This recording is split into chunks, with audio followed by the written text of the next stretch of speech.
are live. Hello and welcome to episode 22 of the Restoring Human podcast, where we have a very contextual conversation topic for today. The Restoring Human podcast, where we believe humans were designed to flourish. Unfortunately, we live in a culture where many of our modern conveniences prevent us from thriving, but through intentional lifestyle decisions, we can return to an optimal state of health. I am Jarek Bakken. Dr. Alex Abuelo. And actually, I already titled this video what we're talking about. So, it is cold and flu season. It kind of seems silly that we actually call, this is cold season. I don't know. Anyway, it is cold, but this is the time of year where these health issues tend to come up a lot more often. Yes, it is, and come up right now with myself, and I think I'm coming out of it right now. Yeah. But yesterday was miserable. Cold kicked my butt. If you can't tell, it sounds like Alex has his nose plugged like this. Yeah. I had to cancel my patients yesterday. Oh, really? Just the second time Shoot. in 7 years that I've had to do that. Really? Yeah, I probably could have did it, but it would have been bad. I would have struggled, and, why adjust a bunch of people when I'm not feeling well? They're not getting my best. Absolutely. So, right there, that's something I wasn't even anticipating talking about, but one of the downfalls besides just our health is you were sick and you couldn't do business. Couldn't do business. My wife had a bunch of other stuff added to her plate at home. Right. Yeah, it makes me I was mad. Sure. I was mad at myself because I know I did a lot of stuff to lead to it. So I'm hoping that those things can be remembered the next time I want to do those type of things. So, like what? We're just going to jump right into that. I suppose you brought it up. Well, so I've been sick. When I say sick, I mean whatever. Sinus issues, headache, throwing up, or something like that. I've been sick twice in the past month. And both times, the first time it was immediately the next day. This time it was a few days after. But it's after I've had some sort of alcohol, like a beer, and I've eaten some sort of pizza. Together. Ooh. That must be a deadly combination for me. Ooh. Okay. This time I added a few donuts in that mix over the weekend. So my kids were off Friday, Thursday and Friday. So, and we had their conferences Friday morning. Yeah. And they're doing well in school. I had an assessment for our church to become an elder on Thursday night. So, and we felt like that went pretty well. So there's a couple of different things that we wanted to celebrate. So we went out Friday and actually, I don't even think I had a donut. I had some sort of a breakfast pastry.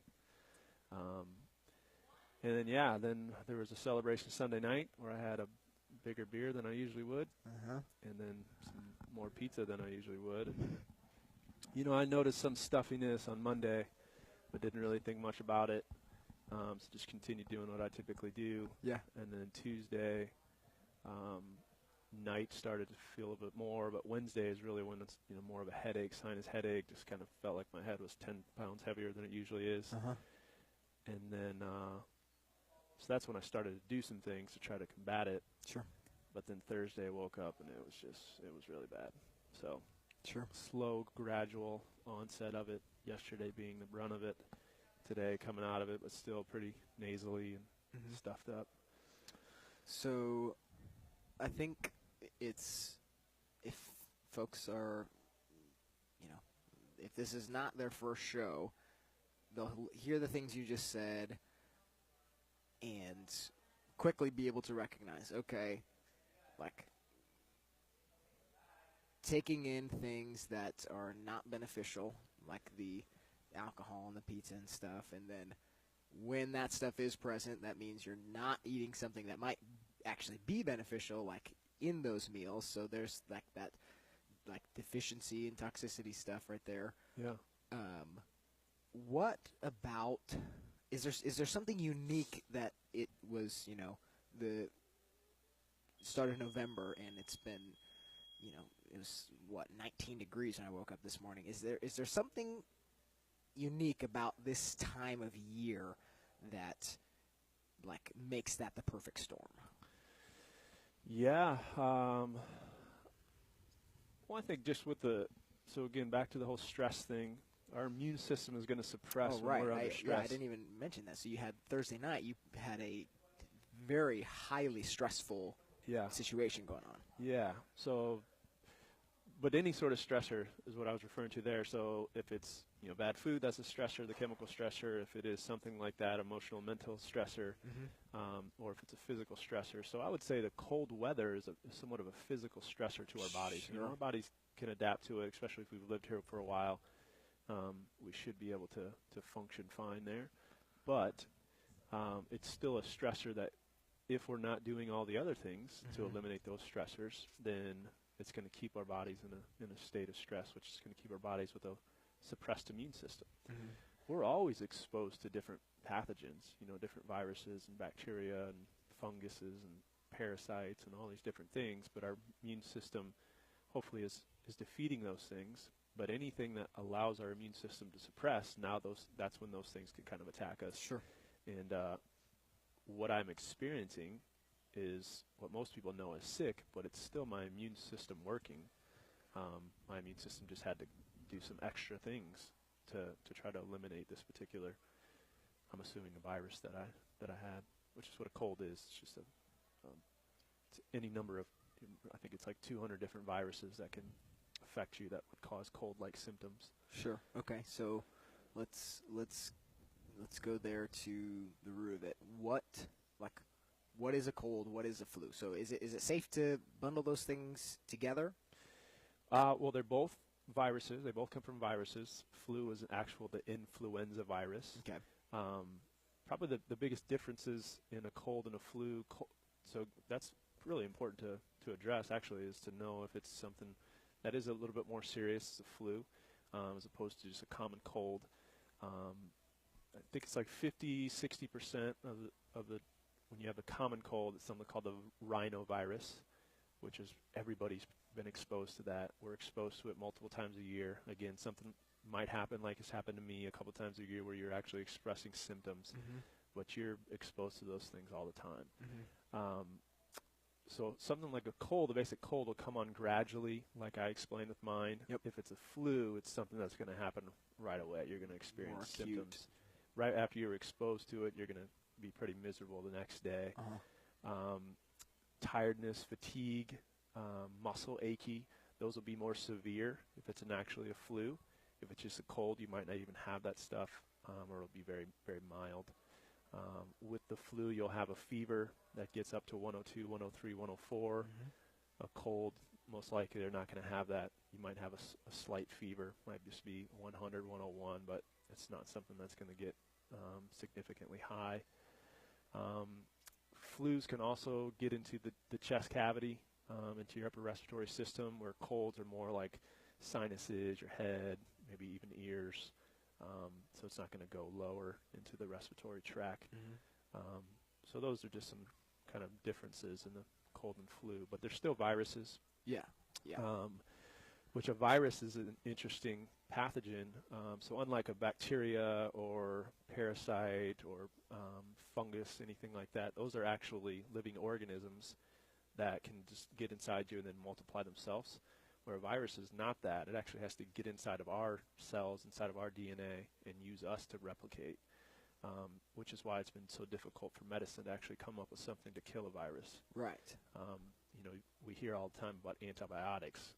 There are some antiviral medications, but they're just not as powerful as antibiotics, and they haven't really been as successful. So when you have a virus, that's the time you mostly hear, just go home and let your body heal from the doctor. So, I don't know if I answered your question there. No, for sure. And my head's really spinning right now.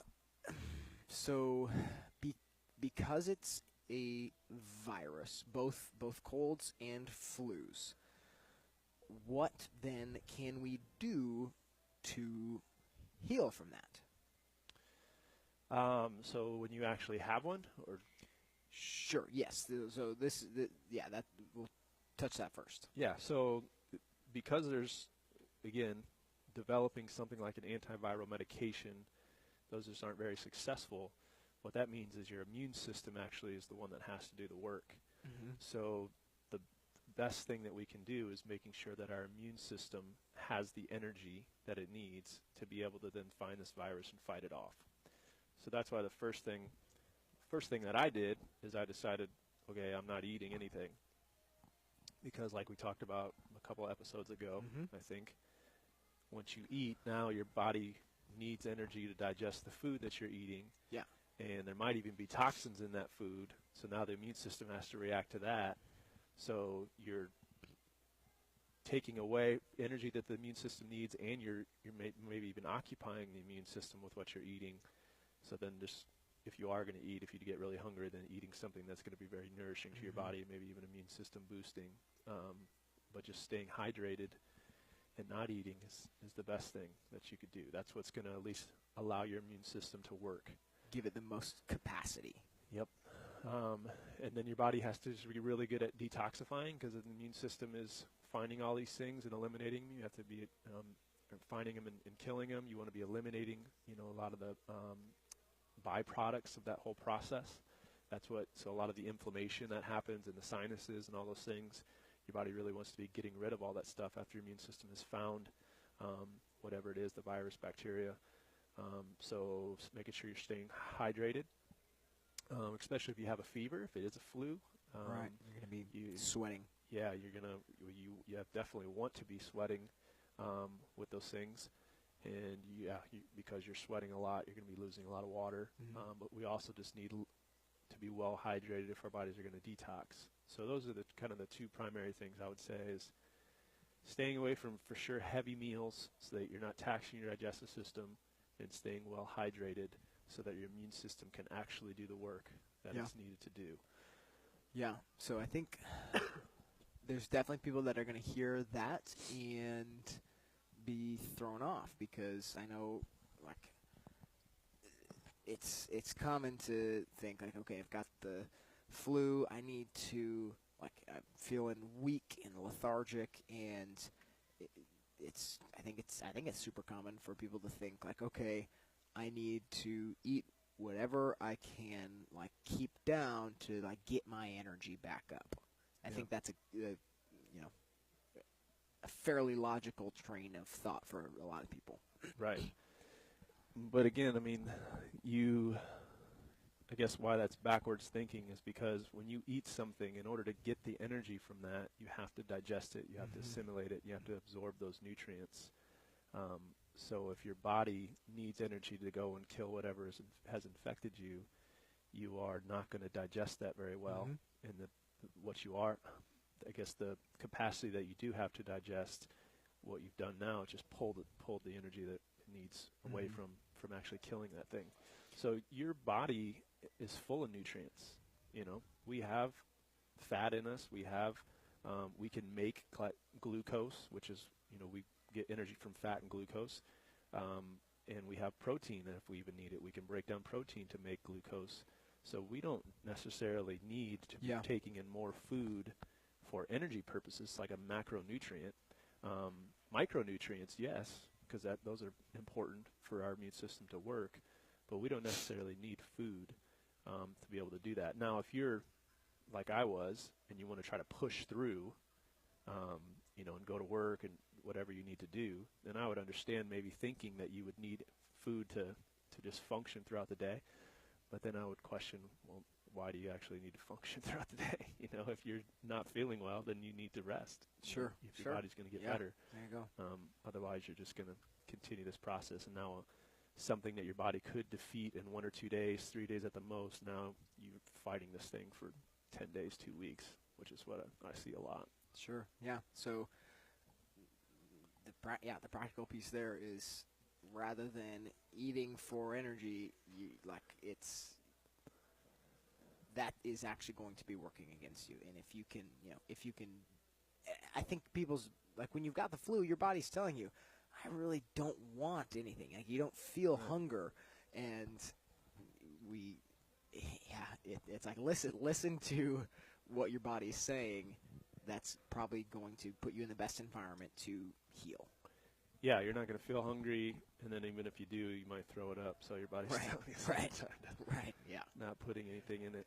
Yeah. So again, those are the first two things I would say. But then you actually do get into some things you can be ingesting to make sure, or exposing yourself to just help your body be able to fight a virus. Even though medications aren't necessarily super successful at being antiviral, there are a lot of nutrients that are very antiviral. Vitamin C is probably the one that most people know. It's the most well-known. So I have been doing some vitamin C. Vitamin C, just for like a maintenance, taking in about 1,000 milligrams of vitamin C every day is a good thing, which is actually pretty tough to get in your food. Everybody thinks vitamin C comes from oranges and orange juice. Orange juice is highly pasteurized, so it destroys any sort of nutrient content that's going to be in there. So even it might say there's high levels of vitamin C in this on the carton. That doesn't mean that your body's getting that vitamin C at all. So when people drink orange juice when they're sick, is pretty much they're drinking sugar water, which is just going to make them worse. And any sort of benefit they get from it is, that's what we call the placebo effect. Sure. But peppers, specifically orange and yellow peppers. Like bell peppers? Bell peppers. They have about, I think it's like 300 times as much vitamin C as an orange would. So there we go. Doing peppers, if you're going to do it through food, but otherwise, vitamin C supplements are pretty easy to get. Yeah. But when you're actually fighting something, you can do 1,000 milligrams 4, 5, 6 times a day. You're never going to get too much. If you get too much, you'll just start having diarrhea. Your body gets rid of it that way. So that's when you know you've put too much in your body. But yeah, the kind of spreading it out like that instead of trying to drink 6,000 milligrams of vitamin C right away. Plus that helps you if you're using a powder, which is what I like to use. That's helping you hydrate. So just drinking vitamin C throughout the day. I like to do a greens powder too, just to kind of alkalize your body, fill your body with any sort of phytonutrients that it might need. And then garlic is a huge one. Garlic and onions, really. So if you can eat raw garlic, that's the most powerful. Something I just learned recently is if you are going to do that, to chop garlic up and let it sit out for a little bit before you actually take it, or before you heat it up, or before you put like lemon juice on it or something like that. It has more of an effect. So there's an active ingredient in it called alicillin that is very antiviral and very antimicrobial. That's also in onions. And when you break it, that's it's exposed. Yep. Yeah. So yeah, garlic. Just finding ways to get garlic in your diet. There do have garlic supplements, garlic drops or garlic pills that you can actually take. But of course, getting them from food is going to be the best way to do it. Then there's herbs and stuff like echinacea. That's another one people have probably heard of. That's one that's actually been studied.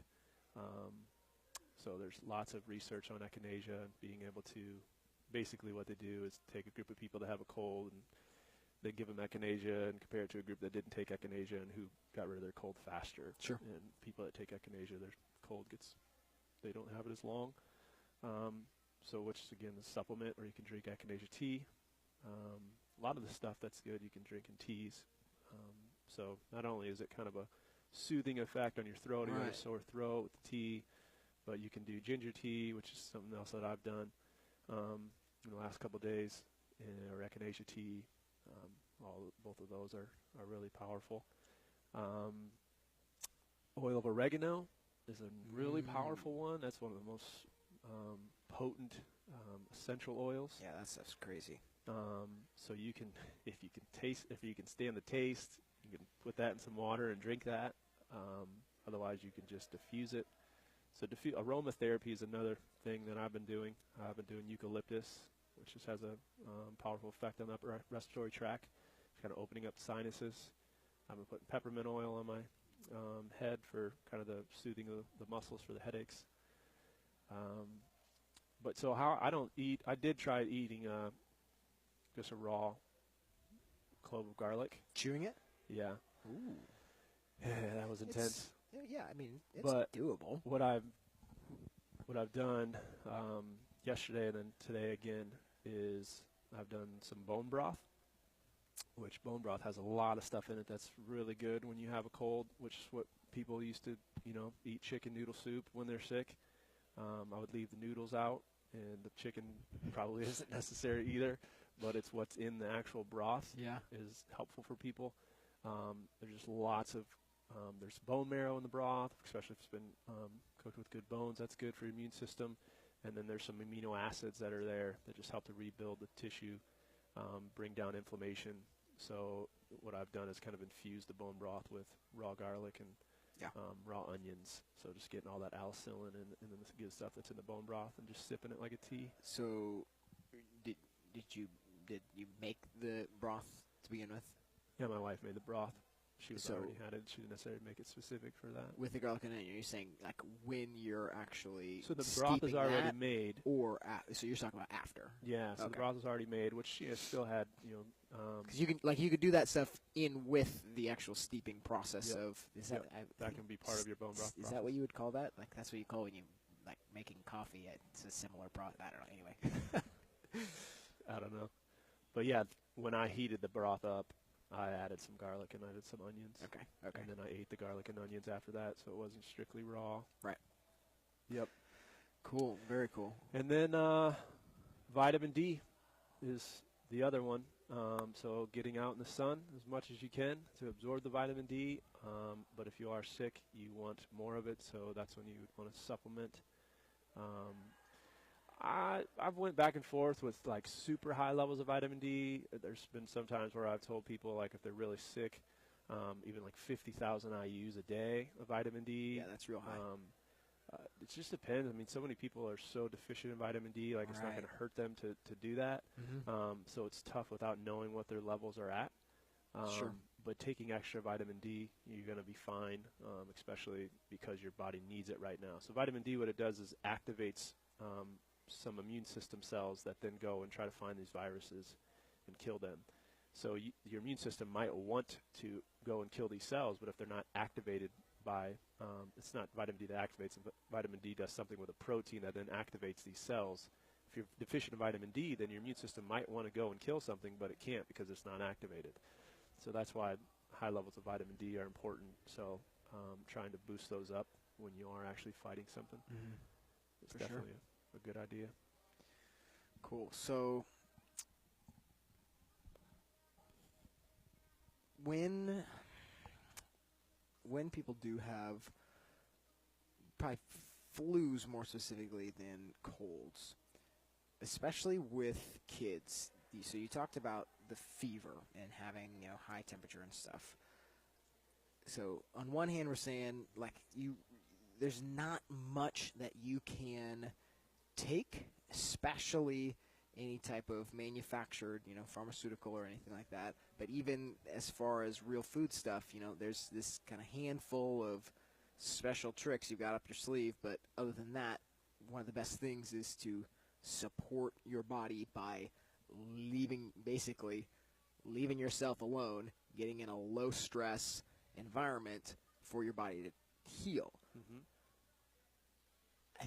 With something like a fever, I know people have a lot of caution, or actually, what did I see? Oh, even with something like strep throat. Okay, so maybe we might be getting a little bit different stuff there, but like, are there any like extreme concerns? So, if you're trying to kind of leave something alone, support the body to heal itself, is there something that's too far? Yeah. I think to set up my answer would be to just understanding the body. Like, most people see a symptom as something that's bad, like the body is something's wrong with the body, so then now it's manifesting symptoms. But most symptoms, as I just hit on earlier, are the body doing what it's supposed to be doing. So like if the body doesn't want us to eat and we eat something and we throw it up, the body didn't want us to actually have that in our body. Mm-hmm. If we have diarrhea, our body's still trying to eliminate something from our body. So a fever's the same way. A fever's not something that went wrong with the body, so now the temperature's out of control. The fever is something that the body is designed to do to try to kill off whatever is inside it that's infected it. Yeah. So whether, again, if it's a bacteria or a virus, the body is going to, so immune system cells detect this bacteria and virus, and then they go try to find it. And they don't fully understand how this works, but something happens where that immune system cell communicates with our nervous system, specifically the hypothalamus in the brain. Hypothalamus is what controls our temperature regulation. So when it communicates with that and says there's something infecting us, the hypothalamus now raises your body temperature. So it'll try 101, see if it kills something off. It'll try 102. It'll try 103. It'll try 104. So again, it's not that if you check your kid's temperature and it's 101, and then you check it again and it's 102, and you're like, okay, things are getting worse, things are getting bad. No, that means things are getting better. Actually, your body is trying to fight this off, and it's doing what it's supposed to do. Now, if you checked your child's temperature and it was 100 degrees Fahrenheit, and then you checked it like 15 minutes later and it's 107, now that's a problem. Okay. Right? Now it spiked really, really quickly. Now that's not necessarily the body doing what's right. Then now there is most likely something wrong with the body, because that's too quick of a jump. Okay. The body didn't do what I was just talking about. It didn't go 101, then 102, 103. It went right up to 107. So most likely there's some sort of malfunction there. The biggest concern that people have is seizures when the temperature gets really high. They're not for sure what happens exactly with that. If it's the temperature getting really high, so then the body goes into a seizure, or if it's because there's a seizure coming on, so now the temperature went high. So that's not necessarily something that you want to immediately bring down the fever because you're afraid of a seizure happening later on. Again, it's just kind of watching it, making sure it's not spiking significantly high. But even if it's going high slowly and it gets up to like 106, 107, that's a pretty big concern. So just watching that, and then I would, again, start with something natural to try to bring that fever down, whether it's a cold bath. There are some, again, herbs, nutrients that you can take that are sweat-inducing, which would bring the fever back down. You can do some movement, exercise type stuff to bring to start sweating to bring the temperature down. Okay. But it's not necessarily, it's very rare that a fever is going to be super dangerous, even for a child. Okay. And again, I'm not a medical doctor. We're not telling you not to take your kid to the doctor when they have a fever or give them Tylenol, whatever. We're just saying the fever's not necessarily dangerous, even when it gets up to those higher temperatures. It's more how fast it spikes is the sign that there's a danger happening. Sure. Okay. I'm sure some people will not like that. Yeah, so I would refer them to Dr. Sherry Tenpenny. I referenced this in that one episode where we said to read. She did it's just an ebook that you can get for free that talks about the importance of fever. Another guy is Dr. Robert Mendelsohn, wrote a book called How to Raise a Healthy Child in Spite of Your Doctor. He was a pediatrician, longtime pediatrician. He also talks about fever in that book. So again, comforting your child, hydrating your child, but letting the body work, do what the body's supposed to do. We don't even have to get into all the dangers of actually giving them Tylenol, but just even the fact that you're suppressing what the body wants to do is, to me, dangerous enough. So, yeah. So, man, what you just said there, like comforting. So when we're talking about kids, comforting kids, like, I think that is one of the hardest parts as a parent. seeing them in this state that is like painful for them, you know, and like feeling like you need to do something when like kind of what you had already said, sometimes the less we do, the more beneficial it's going to be. Yep. Yeah, and it's hard. I mean, again, I understand caring for your child and not wanting to see them suffer, but this is life. You know, this is kind of how this world is designed, that we get, back to the hormesis thing, we get exposed to something, our body works through it, and then after it's worked through it, it's stronger now. From, yes, an immune system standpoint, it might be able to recognize it quicker, faster, the next time you're exposed to that, so you can defeat it sooner. But even just overall strength of the body, resilience of the body, if you let them get through these type of things, they're going to be much better off long term. You know, there's some research that shows that kids that were never allowed to have fevers, as they get older, they're more susceptible to immune system issues, even like cancer. They're more susceptible to getting long-term viral infections and reoccurring viral infections, respiratory infections, pneumonia, upper UTIs, urinary tract infections, all these things. They can trace it back to, well, was this kid actually allowed his immune system to build and get stronger over time? It's the same thing with the muscular system. You know, if you actually are you doing some sort of movement, doing some sort of resistance, you're using your muscles as you're growing up, you're going to be able to then be stronger and do more things when you're older. But if you didn't do any of that, and of course you're not going to be able to use those muscles very well when you get older. So it's just how the body works. So I try to tell myself, yes, I want to comfort my child, but I'm doing much better for their long-term health by letting them get through this, and instead of trying to suppress it. You know, right? Sure. Yeah. Okay. So. Oh, actually, there was one other thing that I wanted to ask. So, well, or just bring up. So last week, not that it's extremely related, but I brought up, I think it was last week, the whole, you had the cream cheese in your fat, whatever you called it. Paste. Yeah, there you go. So when you are experiencing like cold symptoms, so what things specifically that you might normally eat are you really intentionally avoiding? Yeah, I occasionally eat some grains. I eat some bread. I do dairy, specifically like a half and half or something in a coffee, or we'll do yogurt, cheese, things like that. Mm-hmm. So those are probably the two main things that I'm avoiding for sure. Mm-hmm.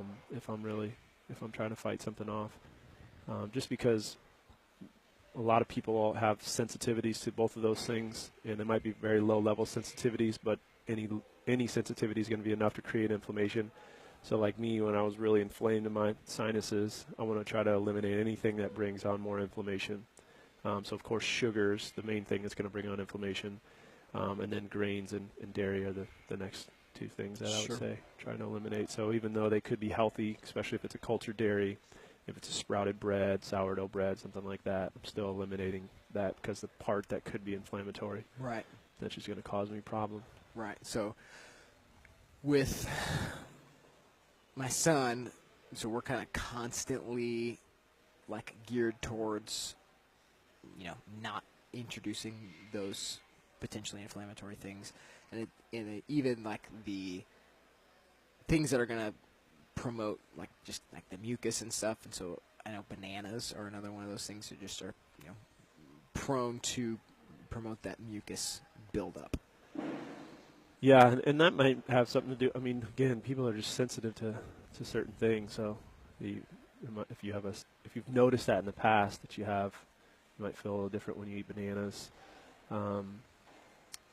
Then that's something that I definitely would avoid. Mm-hmm. If it's going to bring on any sort of level of inflammation, any sort of stuffiness.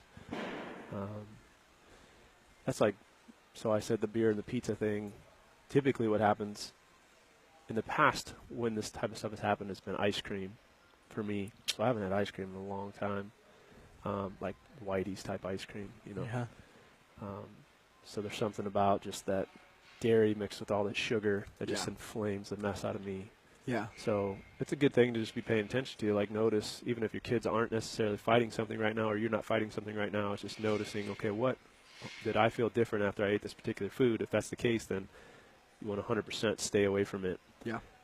When you are fighting something, or if, again, this season where, you know, there's going to be more susceptibility to those type of things, maybe minimizing that Yeah, for sure. would be a good idea. Cool. Okay, so I think we have hit kind of what this stuff is. Hopefully laid some groundwork for kind of how to respond to things when they do come up. Mm-hmm. I'm going to try to interpret that a little bit, and we can touch on, like, what can we be doing knowing that this dreadful time of year lasts far too long.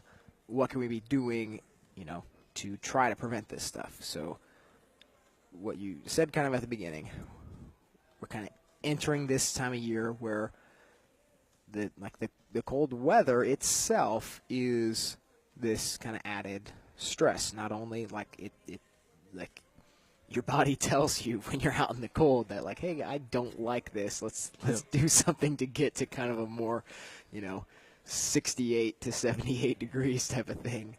Like, that's a stressful environment. Plus the limited sunlight. You know, we're not getting outside, absorbing the sunlight. Plus, like we talked about last week, just the darkness itself and what that kind of does to us mentally. I mean, the sunlight's involved in that as well.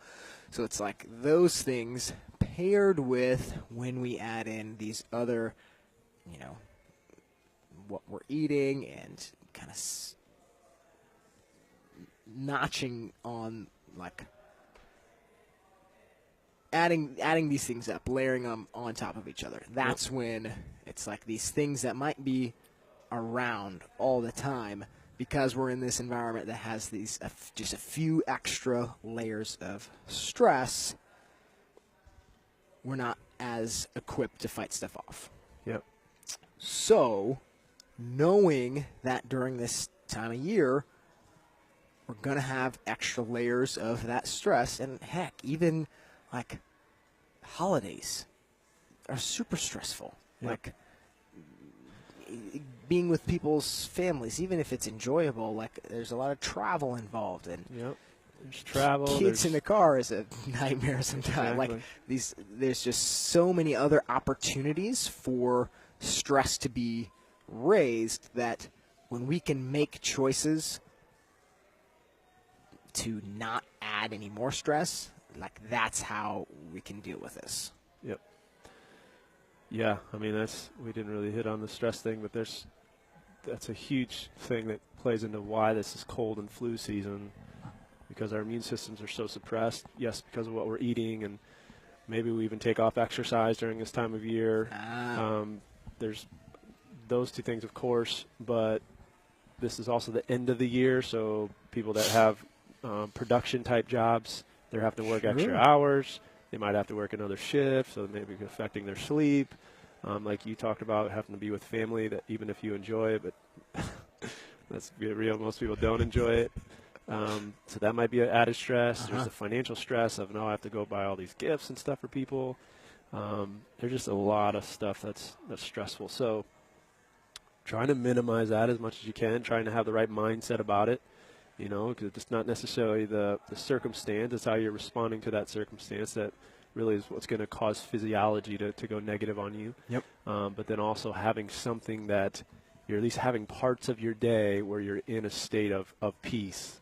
You know, again, whether that's prayer, whether that's just quiet time, that's reading, that's, you know, it's getting cold, but it's not super cold where you can't get outside. Getting outside in nature, there's something that we have to be doing on a daily basis to try to bring those stress levels down, get us out of that stress response. Otherwise, our immune system's just going to be always suppressed. Okay. We have a question on here. Okay. Do you see it?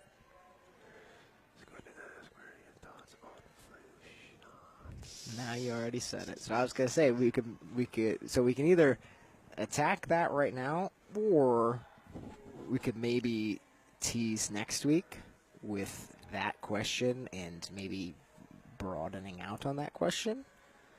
We can have a live conversation here if you'd like. Yeah, let's do a show on it. Okay. I'll hit on it briefly. So, like flu shots kind of explain what we're trying to say about the immune system, right? So the whole concept behind a flu shot is you give the person a little bit of the virus so that their immune system reacts, and then if they're exposed to that same virus, then their immune system will be able to fight it off sooner. So that's what we're saying. The body should just work naturally like that. If your body is strong enough, remember we talked about those two different types of immune system. If that kind of innate immune system is strong because we're eating right, we're exercising, we have low stress, we're sleeping, we're avoiding toxicity, then now when we're exposed to the influenza virus, yes, we might have some symptoms, but our body can actually fight it off. And then now the second part of our immune system can find it and say, okay, I've got you. Next time you're exposed, you're going to be done right away. So that's kind of the natural way that it's been done, and that was the natural way that it was done up until about 2000, the year 2000, where the year 2000 is when they started to increase the amount of people that actually needed the flu shot, to where now it's pretty much everybody, if you're alive, needs a flu shot, and maybe you can get an extra one if you want to. But again, that's the concept, right? It's expose somebody to the virus so their body responds. So it's not necessarily the actual shot that's doing anything for you. It's the shot that's exposing you, and then your immune system responds to that. So the same thing can happen naturally. But if you have a weak immune system, then now you might not have the capability of actually responding well. So that first instance that you get it, now you can have a problem. But getting a shot isn't necessarily going to be the answer to your weak immune system. It's actually doing all the things that we've talked about to strengthen your immune system.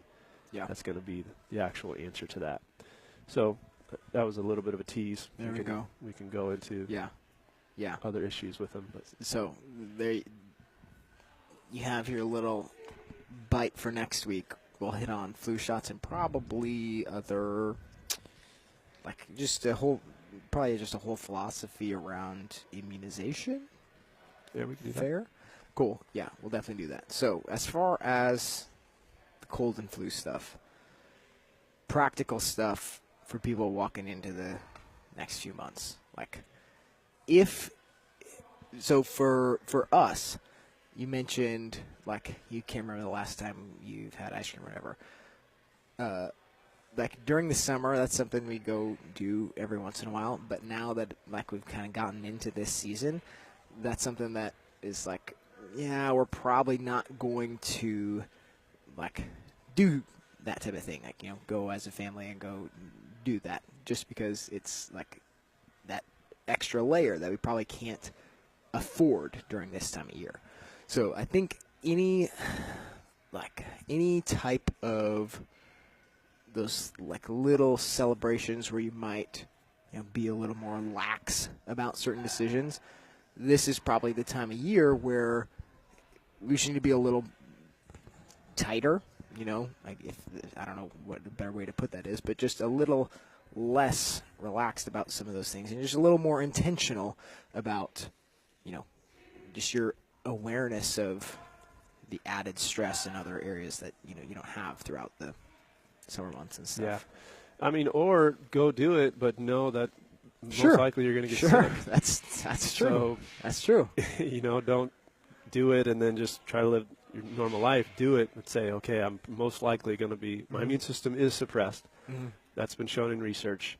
We didn't hit on that phagocytic index thing, but basically if you have sugar in high amounts, so if you just ingested a meal of sugar, if it's in your bloodstream, your white blood cells' ability to fight off any sort of pathogen decreases by 75%, at least. It might be 99%.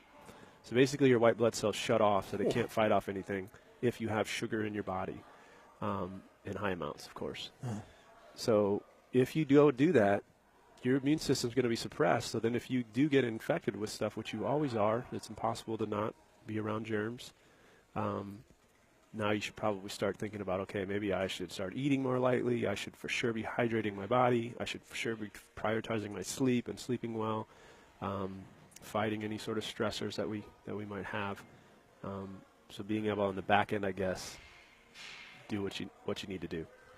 Avoiding it, of course, would be the best. But if you're going to do it, you got to be doing something different on the back end.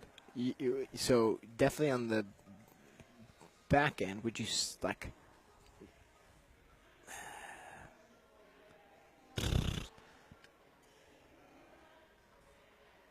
Even like, so you can anticipate some of this stuff. So like we're thinking about holiday parties or whatnot, where some stuff's just completely unavoidable, like being really on your game. Yeah, literally right up into it, and like the very next meal, the very next day, whatever it is, like right back on the horse type of thing. Yeah. Yep. Yeah, and just, I wouldn't say you have to do some big detox or something. You don't have to like take something to detox your body, but on the back end, that's when you want to just make sure a lot of the energy is going to being able to fight off your stuff in the immune system. So that's why you want to be eating lighter, making sure you're hydrated, all the thing that's going to allow your body to detox well is what I would be doing. Yeah. That door is wide open, letting in cold air. One thing we didn't hit on, and if any of my chiropractor friends are watching this, they're probably like, what the heck is he doing, not talking about chiropractic? But, of course, I got adjusted. Got adjusted this morning. I would like to have got adjusted a couple times. It just wasn't able to happen. But people, when they ask me in my office, or like even when they have a cold or something, they call and they can't come in, we're always like, no, this is one of the best places you can be. Mm-hmm. They, of course, don't want to come in because they don't want to get us sick, is what they said, which that did happen this time, apparently. But we're not concerned about that. But an adjustment is the best thing, because remember what happens when the reason you need adjustment is because something's wrong with your spine, which then means something's wrong with your nervous system. So your body is going to be in that stress response. So if you leave that there, then yes, you can do all this other stuff, but you're still going to be in that stress response. It means your immune system's still going to be suppressed. So if you can relieve that by getting adjusted, now that stress is no longer there. So it's not necessarily that your immune system gets boosted because you got adjusted. It's because all that stuff that was there that was keeping your immune system suppressed is not there anymore. So now your immune system can work to a higher level. So it's just, again, whatever allows the body to do what it's supposed to do, which is why sleep is important, staying away from stress, nourishing your body, avoiding toxicity, and then making sure your spine nervous system's healthy. Those are the things that you want to be doing. Boom. Last question. What do I do with that headset now that you've infected it? Hey, just strengthen whoever's going to use it next immune system. They're going to. I better mark it. It might be full of garlic. Ooh, there we go. A ton of that. Sweet deal. All right. Don't kiss Alex. His breath probably smells terrible. We will catch you next week. Flu shots and immunizations. Thanks for the question, Brian. Yeah. Right on. Later, folks.